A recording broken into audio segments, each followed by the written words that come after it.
recognize what we're seeing on the screen.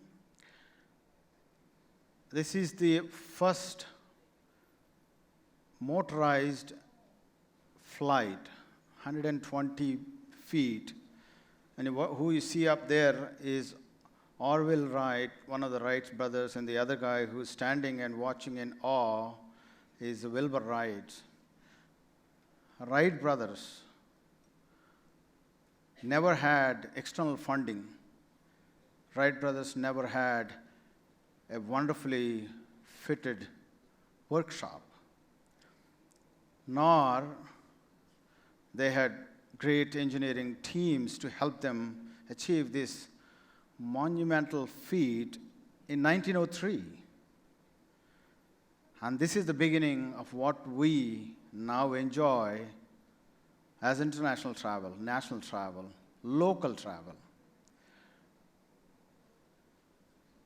All they had was jignasa, passion, inquisitiveness to understand how one can fly, and what Simon Sinek fondly calls it as why. You start with why, and you get to any place that you want to. Ladies and gentlemen, the power of questioning, in our own Sanskrit term, jignasa, is something which we all possess when we are born. It's also, you see them in all living human beings, like, not human beings, living beings.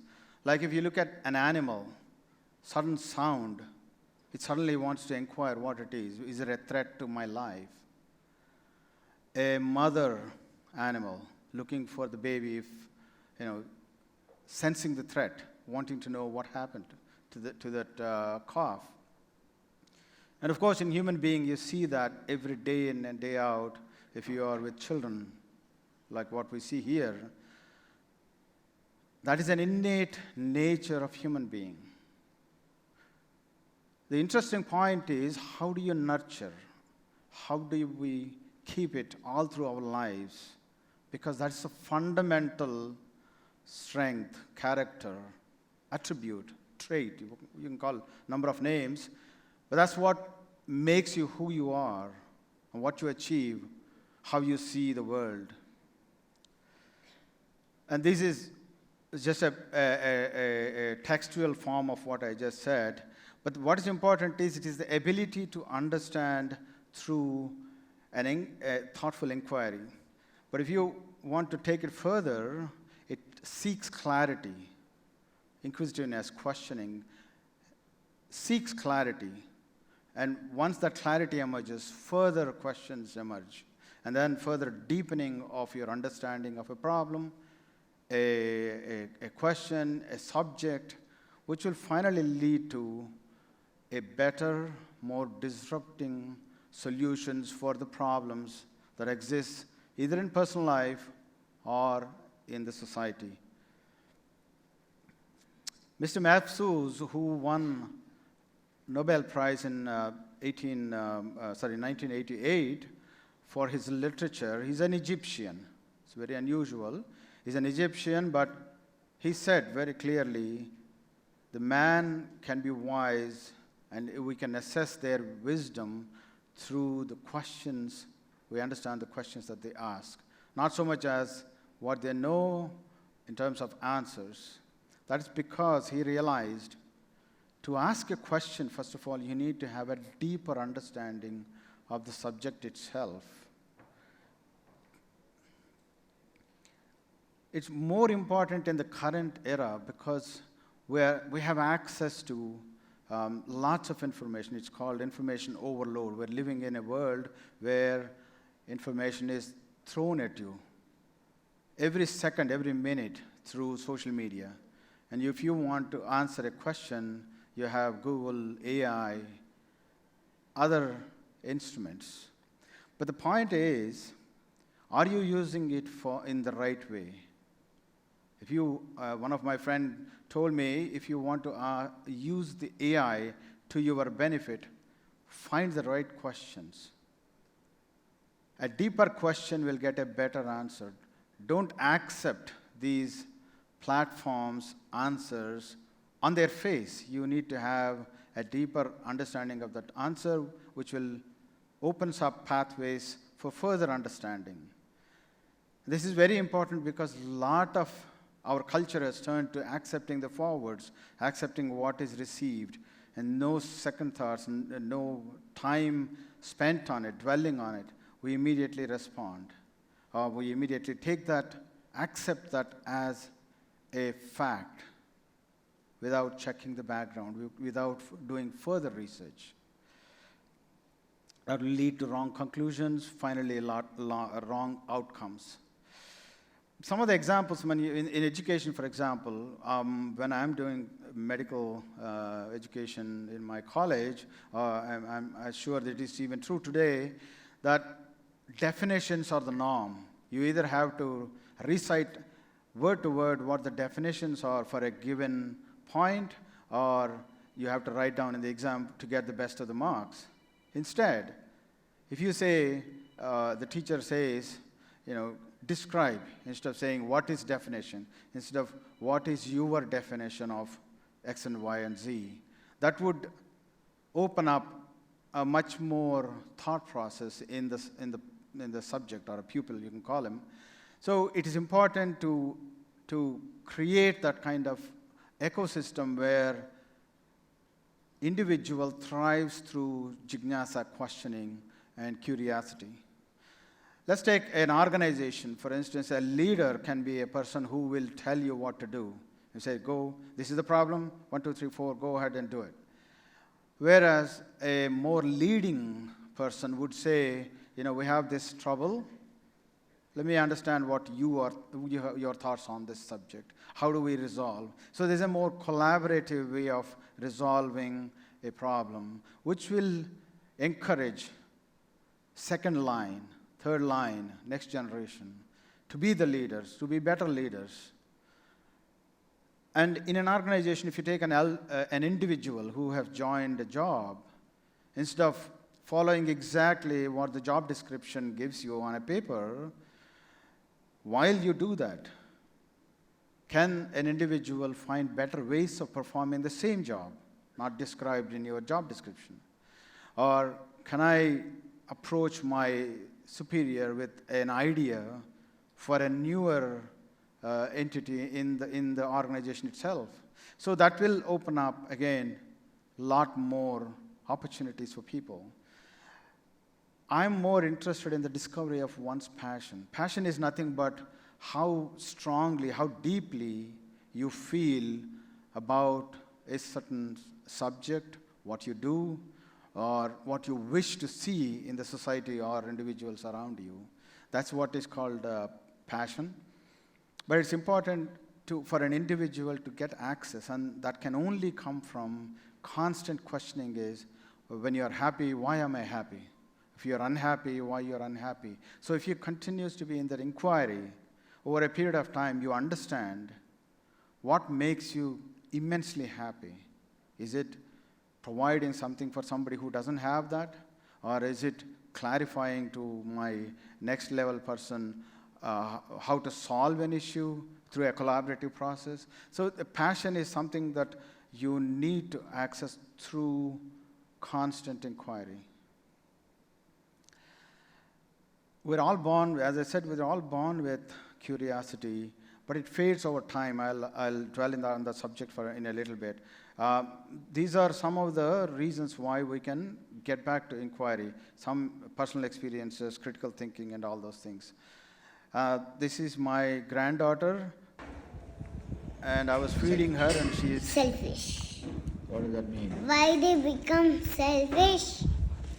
Because they wanted to have all the things for themselves. Why? Because they are wanting to fear their future. Why? Because if the food is not there, they can starve, that's why. Okay. So there are two things I got out of this. I mean, she made my life difficult to answer her questions. But it took me an enormous amount of focus to answer her questions. Second thing is, I thought she just, for the sake of asking. When she said, why are they selfish? I know she's actually taking it. And second thing is, she's ended with, okay, that means at least I've satisfied her to an extent. So this is the curiosity that we're all born with. I'm sure millions of people are born and passed away before Newton, but he's the only guy who looked at the apple and said, why objects fall on earth? And that led to Newton's 3 laws. I want you to look at this. Just what are you doing in this car, Coolie? I have a ticket. Just move your black ass back to 3rd class, or I'll have you thrown over the next station. But I always go first class. I've traveled all...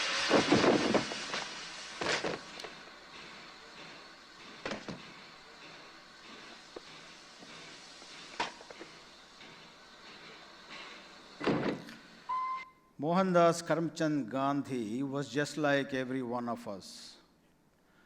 He pursued his education. He went to he do his barrister's degree in UK and went to practice in South Africa. Till this experience, he was just an ordinary soul, just like everyone. This experience gave him access to questioning the unjust that happened during that time. Not only that, he questioned the authority of British rule in our country. This gave him an access to his Mahatma and made him Mahatma. And he is the father of our nation. See the power of curiosity and questioning.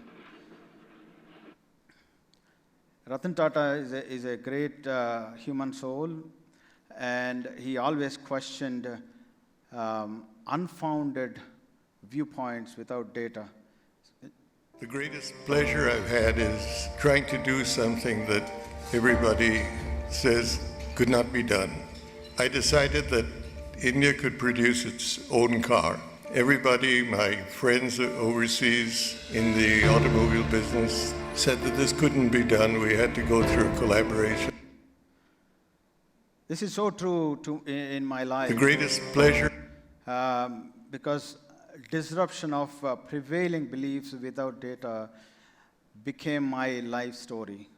I did my medicine and then went away to Jamaica and then to England to do my further training in surgery. I had an elder sister who passed away when I was in my final year medical college with a heart disease. So that made me wanting to do heart surgery to understand whether I can help people in this country. So after 15 years, I came back and I found that pediatric heart programs are very nascent. Everybody is afraid of doing pediatric heart surgery because of the results, the outcomes that were associated with children's heart care at the time. So we decided to look into what are the reasons. People discouraged us because it's very bad, don't do it. Institutions, individuals will get into bad repute or disrepute, don't do it and all those things. So, but we decided to look into what are the real problems. So we asked the questions, and this is the status of affairs at the time. We are dealing with 20 to 30 lakhs of population with children's heart disease, and this is 25% of them needs immediate heart care. That's the status of affairs. And then the reason why it cannot be done is poorly trained workforce at the time, inadequate infrastructures, lack of financial support, and lack of awareness in the society. These were answers to our critical and probing questions at the time. So what we did, first of all, we had to train a workforce. We collaborated with an International Heart Foundation. These are the team of people who visited us 6 times over a period of 3 years and trained our this entire staff. Although surgically we are competent, we needed the entire team. So we also went to US, and here we raised donations for philanthropic activity, and we established a foundation called Hridaya Foundation.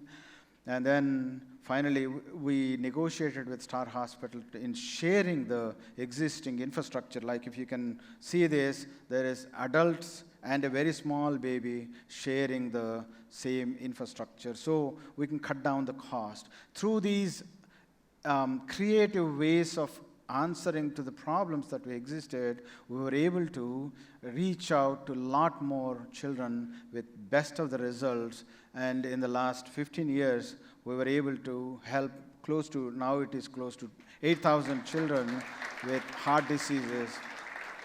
And if you look at the outcome, it's 97.5%. We're so proud.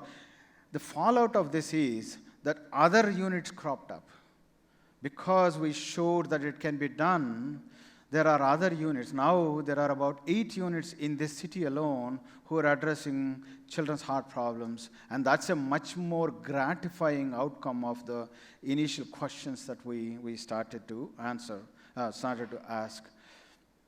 Why do we lose curiosity while we grow up? Fear of judgment, standing up in a class and look like a fool, or being in the comfort zone, education systems where there is a specific way of assessing an individual to get to the next level. All these reasons, people lose curiosity as they grow up. Some of the questions are very important. Why, what? And these are the right questions to ask. Don't ever ask, so what? Because that's a negativity. You're introducing a negativity in the discussion. So to recap, develop the habit of questioning will give you curiosity, or curiosity gives the ability to question. Both are interdependent, but they will challenge assumptions. They are going to challenge your prevailing beliefs, which may be not on the basis of solid data.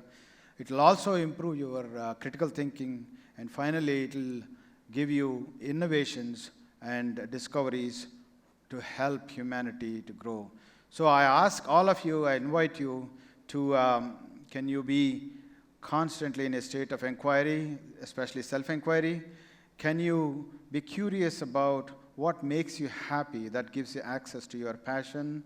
Can you stop worrying about others' opinions about you and figure out your own version of your life? These are very, very important things. Can you make Jignasa your new mantra?